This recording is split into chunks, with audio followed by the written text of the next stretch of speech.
And welcome back, everybody, to I'll Hang Up and Listen, brought to you by Fatty Beer Company, Western New York's premier market and tap room, with over 300 beers to choose from at all their locations. Make sure, if you're going to go get a beer, go get a Fatty Beer at Fatty Beer, and let them know the two goalies one Mike sent you. And as always, Buffalo Logo apparel. As you can see, the blue collar gear I'm wearing right here, one of the most comfortable hoodies I've ever owned. They have Bills merchandise, Sabres merchandise, locally owned business. You shop local, you're pumping money back into your own community. Make sure you go check them out at Buffalo Go Co. on Instagram and Twitter. You can find Fatty Beer at Fatty Beer on Instagram and Twitter, fattybeer.com. And make sure you let them both know, again, that two goalies, one Mike sent you. Sabres with a storm-back comeback victory in the third period, scoring 3 unanswered to beat the Anaheim Ducks 3-2. Hurls, I'm going to kick it right over to you for your immediate thoughts. Well, the deserve to win a meter is often a tool that Sabres fans look to in games where the team has lost when they absolutely should have won. And this would have been the prime example of that deserve to win a meter type game, especially in the first, maybe a little bit less in the second. They absolutely dominated for most of the game. You could just see it in the shots. I think at one point in the third period, it was like 37-15. I think Lucas Dostal, the Anaheim Ducks goalie, played pretty well. He had some good saves, especially in the first 2 periods. But the third period, they were just absolutely all over them. And you can sense the urgency. You can sense the desperation. And I think they probably sense it from the fan base, maybe.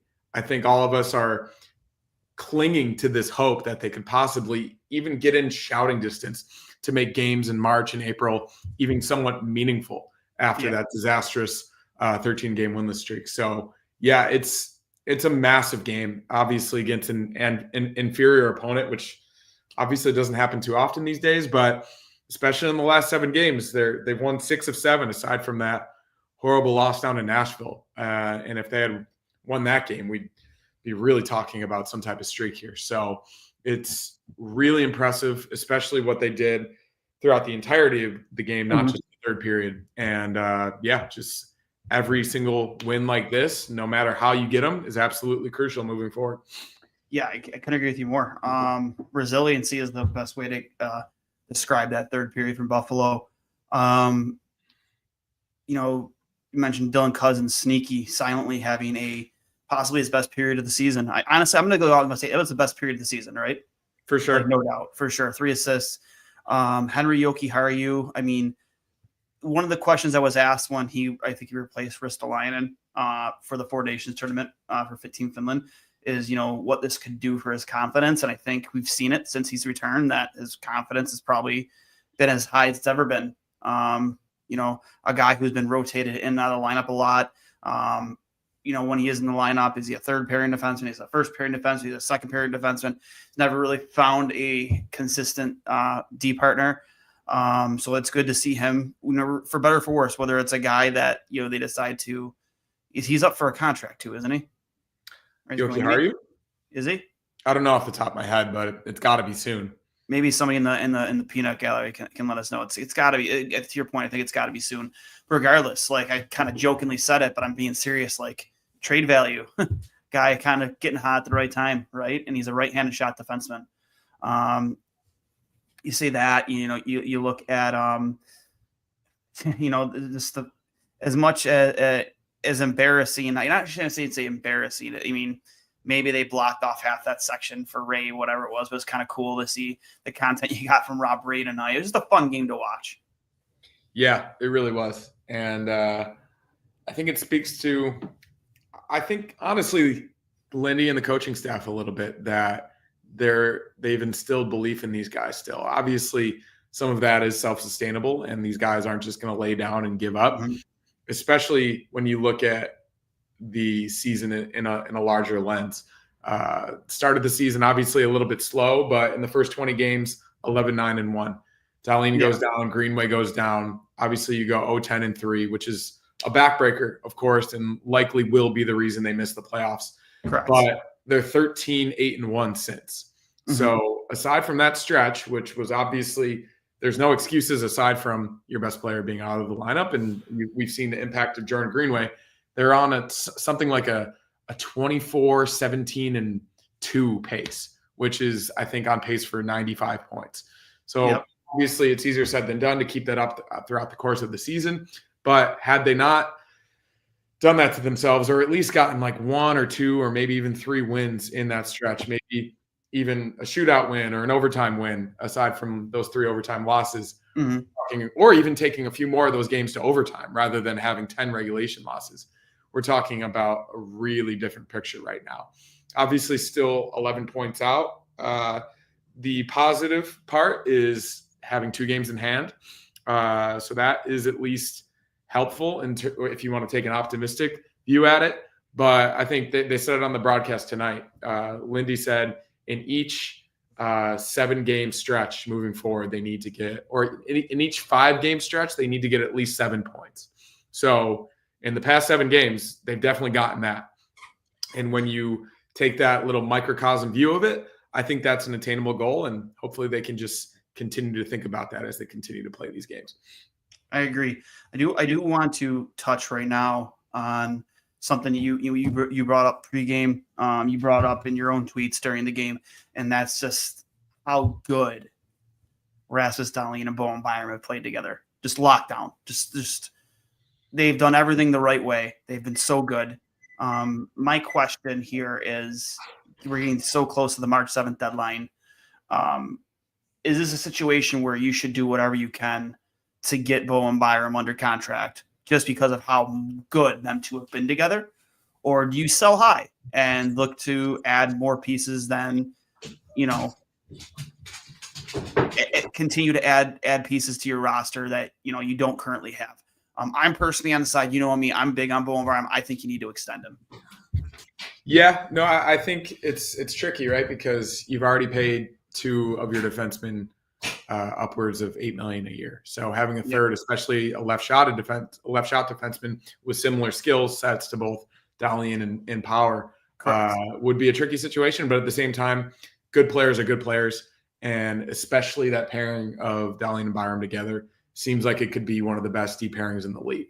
So as long as they're both healthy and playing together, if that works as well as it does, you pay that money because they're as dominant as they are. Correct. I know, like, it's hard to strictly look at the analytics sometimes, and of course you saw it out there tonight, especially on that shift in the third period, how absolutely powerful they are together and how creative and everything that they do on the ice together. But every single metric supports that when the 2 of them are on the ice, their shot share in the offensive zone and the chances for/against are so far in their favor that it's as if they're playing against Pee-wee kids and they're playing against NHL players almost every single time. It's incredible. They're on the ice together. And it speaks to how talented they both are, but also I think we both have said before that defense maybe hasn't been their calling card in the past, but they've both become physical and defensively responsible in their own zone. And that just speaks to how well-rounded they both are. Yeah. Cousins' ups and downs, at least he recuperated, played well in the third period. Second period looked atrocious. Poor puck management. Finally, Cousins got a stern warning from Ruff. I'm not sure about the warning from Ruff. I'm not sure if he's sad or anything, but Cousins looked fantastic. Mauricio, enjoy your input as always. I know it was Dahlin is a solid 11. It was 11.5 or 11 million they're paying Dahlin per year. Don't know off the top of my head. I think it's right around. Oh, actually, I thought it was less, to be honest. Is it? I mean, we'll just say 11. You can look it up right now. I'll say 11. I think it's 8.25 for Owen Power. So we'll say it's pretty damn close to 20 million. It's 11. It's 11. Okay. So we'll say like 19.5, right? For, for Owen Power, for him and Owen Power. And then you add in, we'll just I'm not sure what number you're looking at for Bowen Byram with the way he's played. You should be paying him probably more than Owen Power, especially if you're going to sign him long-term deal. I'm like, does he sign for something less than 9? Could you see that? Would you be open to paying him for 8.5 per year? Because I would. They could be creative about it. Like you see how Brandon Bean has formulated his contracts with the Bills. Yeah. I think they got Khalil Shakir, I think, on him. Pretty much a bargain for his level of production the past 2 seasons today. Yeah.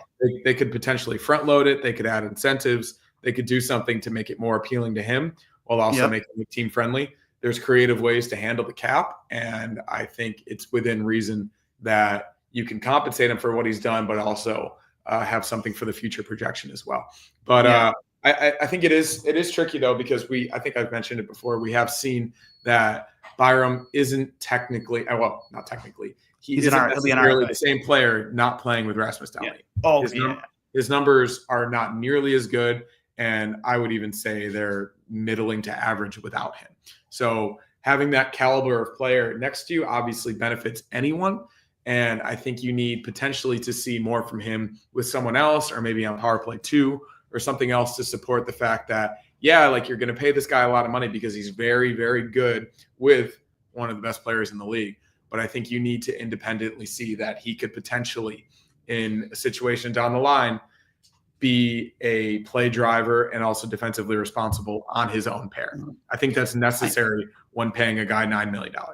Well, I don't worry about his ability defensively. I think I've seen enough from him so far to know that he's going to take care of business in his own end. Offensively, he's thrived with an elite defenseman like Rasmus Dahlin, but that's the thing. Like, we haven't seen a lot of Bowen Byram without Rasmus Dahlin, which necessarily isn't like a bad thing. Like, is it? I mean, I don't think it is. But I mean, I do think it's worthy to consider that his play and his numbers haven't necessarily supported what we've seen with Dahlin. So it's something, and obviously I do think that's something they will consider. But given what we've seen recently, and especially comparing it to articles I'm reading that Casey Middlestat is a massive disappointment and might get traded at the deadline, that's as far as it stands now, a massive win for the Sabres in terms of that 1-for-1 trade.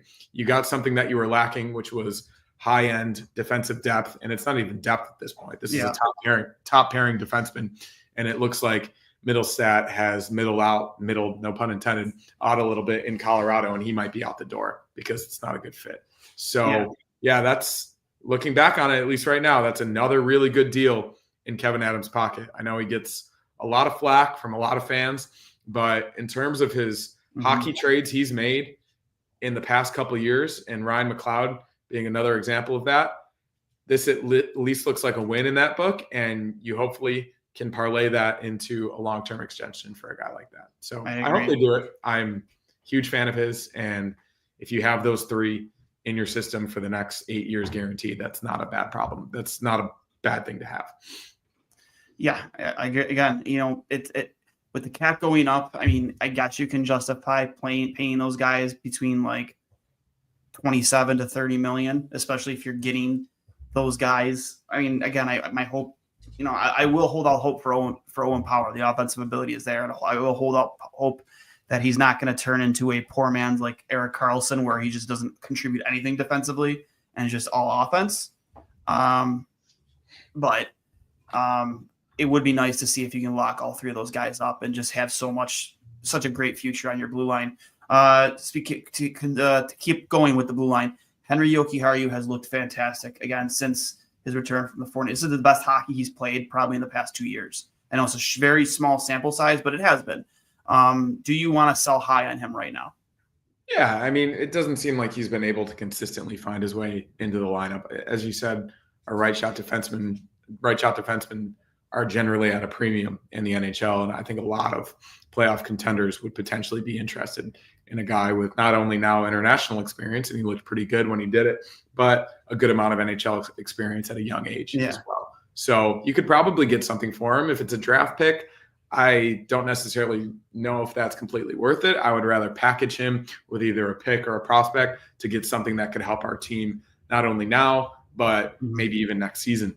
So I would just like any trade, you got to understand the ramifications, and you got to hopefully have a tangible impact, not only now, but in the near future, because I think all of us can say confidently that we don't want to sell high for something that could potentially help us in 2 to 3 years from now. It's not worth it for where this franchise is.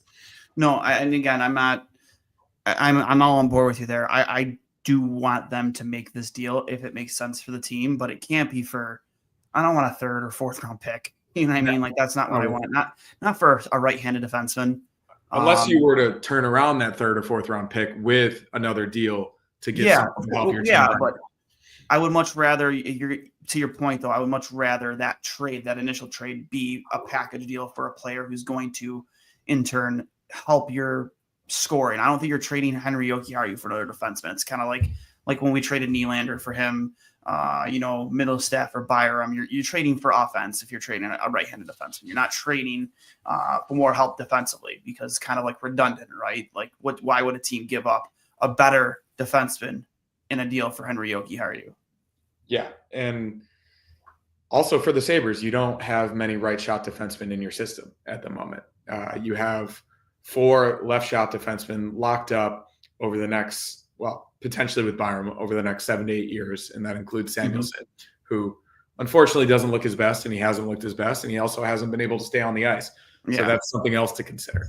But if you were to lock up Byram and have at least Dahlin, Byram, and Power that you feel relatively good about, you can focus on bringing in a right shot defenseman, either via free agency or trade at the deadline or the offseason to build that side of the ice. So I think they could focus on that. And with Jokiharju, I mean, he's playing with confidence right now, right? Like a lot of people have given him some flack in recent years, but I think his numbers this season and also last season have been better than they were earlier in his career. So I wouldn't be opposed to him, if he continues to play like this, to be a potential answer on that third pair. But at the same time, his play over the course of his career hasn't necessarily inspired that confidence. So I think you wait and see, but you got to figure out what deal works best.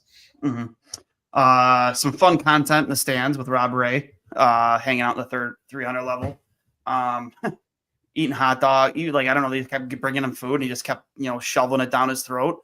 But some feel good content, right? Especially if you see him take a puck off the dome last game. I think it's the second or third time it's happened since he's been between the benches. Audibly giving a very clear as day F-bomb during the broadcast, which caught a lot of national media attention. And, hockey's been getting a lot of that.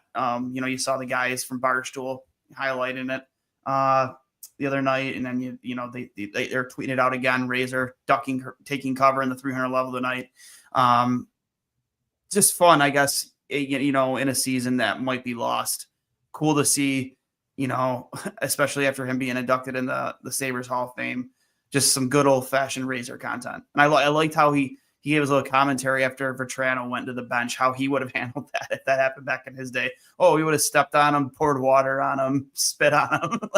It would have been no holds bars on the bench if that happened back when he played. He's a warrior, that's for sure. He's one of the few guys that consistently stands between the benches still as a color commentary reporter style within a broadcast team. So I give him a lot of respect. I'm sure he didn't necessarily want to do that tonight, but he probably realized that it would be good if he healed the issues that he currently has.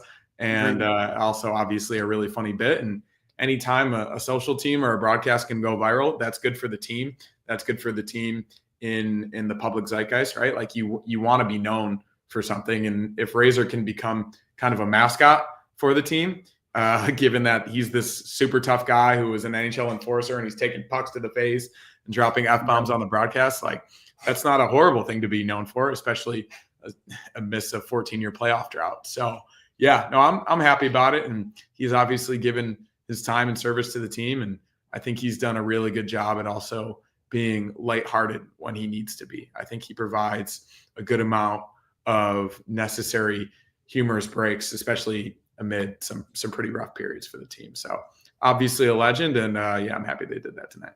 Yeah, it was cool. Him wearing the face shield, like pretending that, I'm going to take cover up here tonight. I imagine maybe that was a team asking him, you got a massive goose egg on your forehead.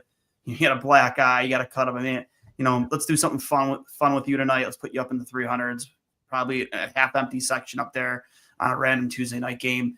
I'd be all more for content like that. Sure, it highlighted a little bit that the arena was kind of empty, but it's a Tuesday night game, against the Ducks, who have been hot. They have been playing very good. But like the Ducks are, in terms of a Sabres fan, probably one of the least appealing draws of any NHL team in the league. Correct. At least at this point. So I'm not surprised by that. And hey, if they've won 6 in a row at home. Like we've talked so much over the past 2 years of how bad this team has been at home recently.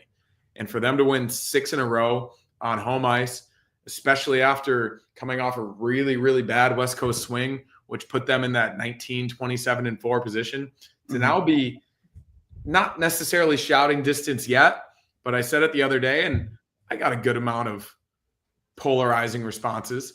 But you did. Yeah, but like at least I was happy it was at least polarizing because there was negative responses, but there are also positive responses.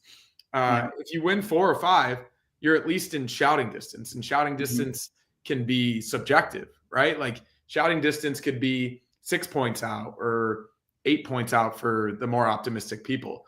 But just like Lindy said, getting 7 points in every 5-game stretch, that at least gives you a chance. And I think this team really, really wants to prove to people that they can play meaningful hockey in March and April. Yes. Especially after that winless stretch. Like that would bury so many teams.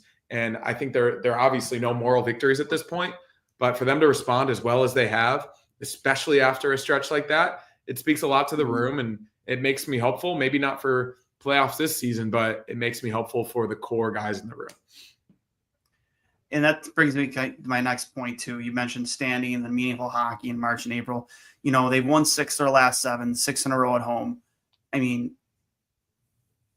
I'm not a person who wants to see losing for draft picks anymore.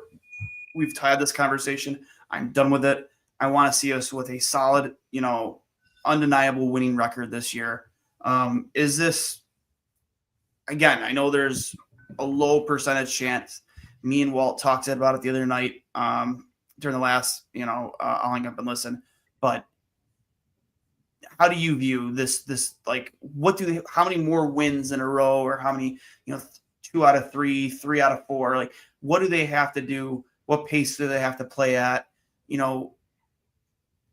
Jack Quinn and Dylan Cousins continuing, more Cousins like tonight, continuing to step up. Jack Quinn last game. Like what more has to be done in order to really get themselves back in this place? Because they have a lot of games against teams in front of them coming up here on the schedule very soon. Games against Boston, games against Montreal. I think they have a home and home against Montreal coming up soon.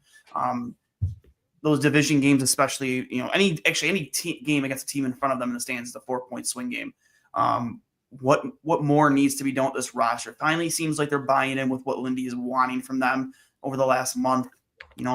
Heading into the 4 Nations, after the 4 Nations, what more do you feel it has to be done, Hurls, in order to really put themselves into that position to be playing meaningful hockey in April? So they have 5 games before the deadline. This upcoming Thursday at Carolina. Carolina hasn't been playing necessarily great recently, at least up to their standard, but they're 21-6-1 at home. I don't even want to know what the Sabres record is in Carolina in the past 15 years. Not at all. It's probably really bad. So with that type of game, of course, you want them to compete, but I'm not necessarily expecting them to go into Carolina and win that game. Getting even a point out of that would be unbelievable. Saturday at home versus Montreal. That atmosphere is going to be 45% Habs fans. They're at least within shouting distance themselves, probably beyond expectations. A Saturday night game against the Canadiens. That's going to be a playoff type atmosphere for teams that haven't really had playoff type atmospheres recently, right? That's a must-win game. And even on the road in Montreal, like you said, against teams that are above you in the standings, but also teams that are probably at a more recent point in their rebuild. Like these are teams that if we were expecting the Sabres to make the playoffs this season, you would expect them to beat Montreal. So that's another win. You have to have that. Then at home for San Jose, it's going to be another slow Tuesday night game against an opponent that's not that appealing. Building probably won't be that full unless they win 3 in a row. Another must-win game. And then you're on the road at Tampa Bay, another team that's really good at home, obviously a lot of pedigree. And they're also playing pretty well this season with one of the best players in the league in Kucherov. So that's the 5-game stretch before the deadline. I think that's 10 points. You got to get 8 points. Got to get 8 points. 8 out of 10 in order to really consider yourself in the 7, race. And 7 would be fine, but you got to get – I think they all have the expectation of getting 8 points from that stretch. Yeah. And the NHL trade deadline being as close as it is, and where we kind of are sitting in the standings and the way they've been playing, like really kind of puts you in like a very tough spot if you're Kevin Adams, right? Do you want to be a seller? Do you want to be a buyer? Do you want to find some deal kind of like the Middlestat Byram deal that puts you that's both for the future but for the present? What type of deal are you looking for out of Kevin Adams, and who do you think is going to be on some of the guys on the way out the door? It's tricky. I think Yoki Haru obviously is an appealing piece, probably for a lot of playoff teams. I imagine, like you said, they're having conversations with Jason Zucker, but if Jason Zucker is unwilling to commit to re-signing and you're going to get nothing from him in the offseason, that is a guy that is potentially a possible person that could be dealt. I don't know about Dylan Cousins. They obviously gave him that deal. He's 22 years old. He doesn't necessarily seem to be consistently the same he was, especially compared to 2 years ago. But then you look at a third period like tonight where he really bared down and had one of the most dominant periods we've seen from him in 2+ years. So it's hard to say. I'm not personally giving up on him, but he has not looked like the same player in a long time. So hopefully tonight would be an indication of something moving forward. But in terms of what Kevin does at the deadline, I think these next 5 games are going to absolutely determine if he's going to be a buyer or a seller. If they win all 5, I don't think he blows it up. I really don't, because at that point, regardless of what happens with the teams in front of you, you've put yourself in a very good position to at least be competitive for the entire month of March. If you win 4 or 5, you're right there as well. But if you go 1-4 or 1-3-1 or any combination of what we've seen from this team as of late, that could change his opinion. Absolutely. So that's why these next 5 games are absolutely crucial. I think we can speak for most Sabres fans that I think all of us want them to win all 5 games. 10 points would be ideal, of course, but 8 points or even 9 points would be really, really good and be a sign of potentially a generational comeback run for this team in the March and early April. So I hope that happens, and then you let the chips fall where they may after those 5 games. Dylan Cousins is an interesting topic because, he's been in so much trade talk between Elliot Friedman, Darren Drager. They've all been talking about it. Teams have been calling Kevin. I think it's obviously a pretty desired player on the league. I think they mentioned over 20 teams have reached out to Kevin Adams in regards to acquiring Dylan Cousins. He's one of those guys to me, like, I just like how I want to work with him. I want him to figure it out because, up until obviously how last season shook out, like he was really that more skilled version of Michael Pekka, right? Like just a guy who's hard to play against.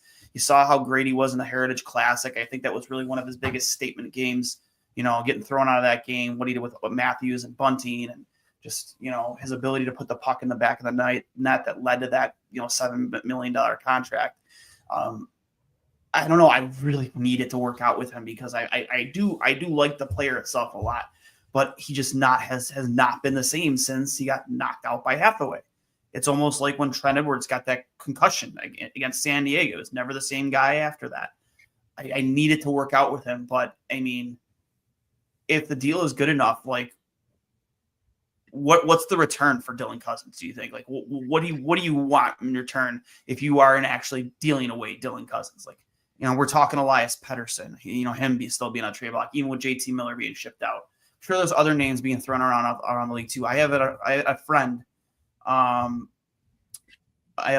who works with the Vancouver organization reach out to me after we put out our poll the other day, and he said, I have it on good account for somebody in the front office that there was a legitimate deal on the table, and it was Power and Cousins for Pettersson, and Kevin Adams said no. And I'm happy he said no because that's just way too much. Yeah, for sure, especially with how horrible Pettersson has looked recently. Yeah, this season's been terrible. The season hasn't been great. It could be emotional given whatever happened with JT Miller. I don't think anybody's ever really going to know for sure. But I mean, a guy with pedigree like that, for sure, whether that's Cousins and a prospect, Cousins and a pick.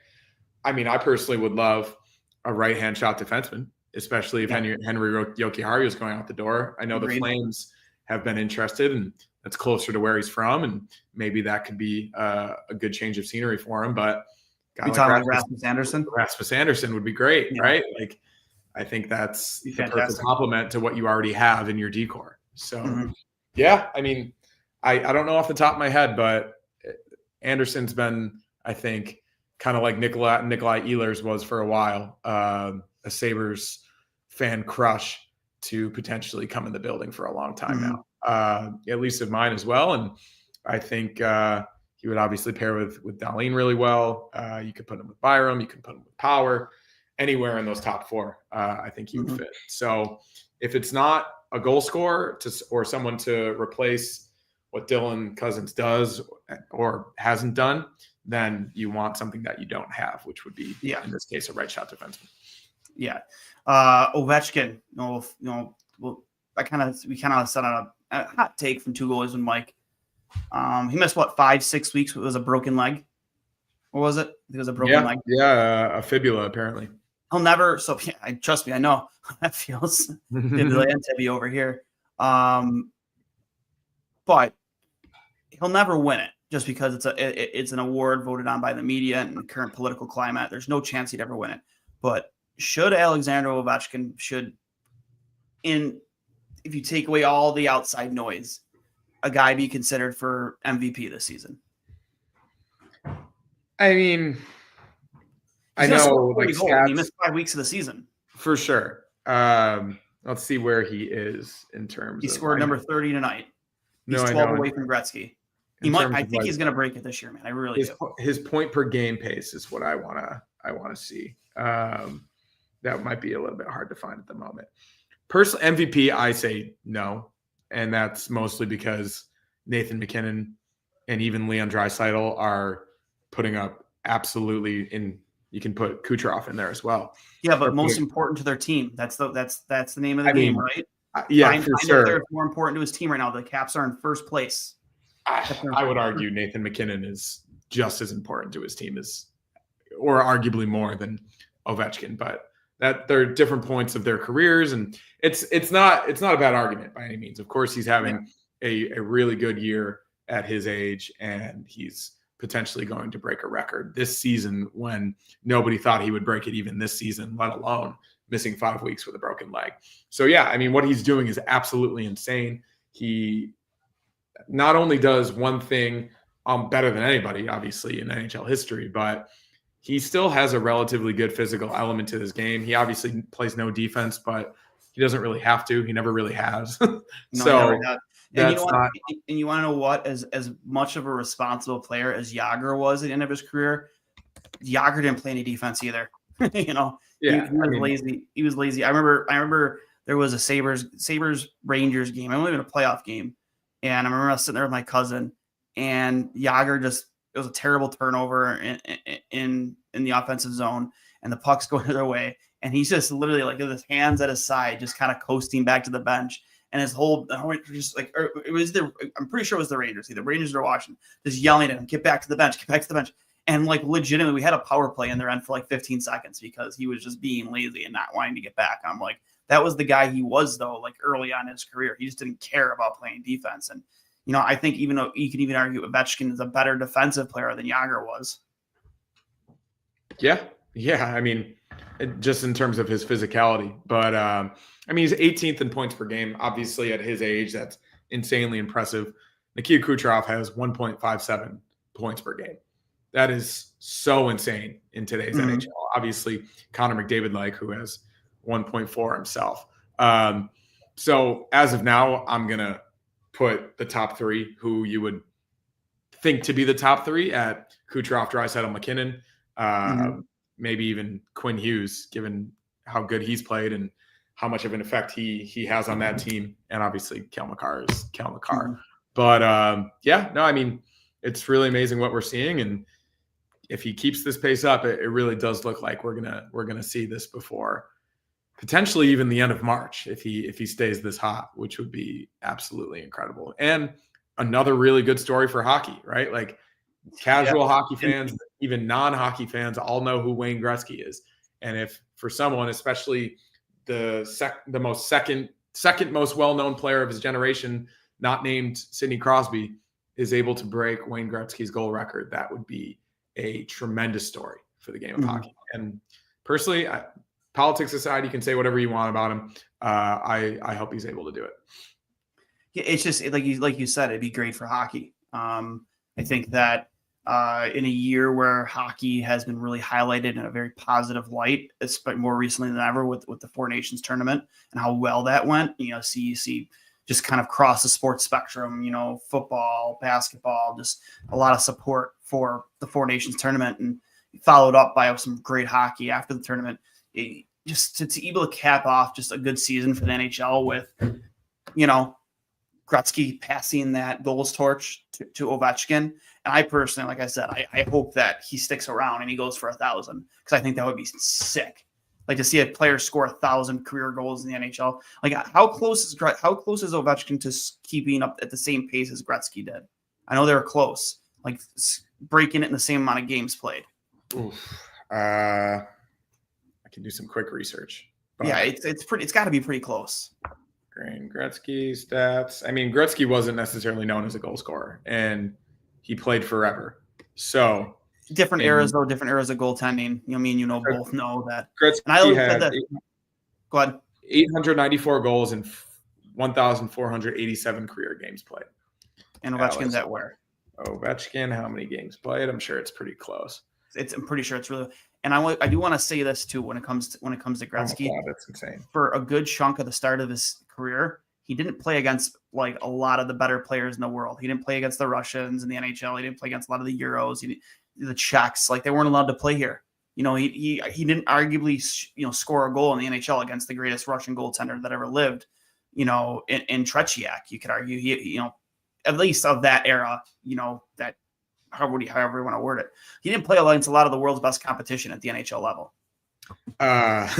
It's very close. Ovechkin, so Gretzky was 1,487. Mm-hmm. Ovechkin's currently 1,467. He's 20 games away. Could he score 12 goals in the next 20 games? Yeah, he could. Will he? The clip he's scoring at. Could you imagine? Yeah, I mean that would greatest goal scorer ever lived. You can't even deny it. Well, I mean, he already is probably. Yeah. Given what you said about the quality of goaltending that he's faced compared to Gretzky, but yeah, I mean, if he does it, whenever he does it, it's a huge story and accomplishment. But if he were to do it before 1,487, that would be one of the cooler athletic feats in recent history. That's for sure. We're still sitting 11 points out of a playoff spot. Joe Marino just tweeted out. I guess the Blue Jackets won tonight. But like I said, 2 games in hand.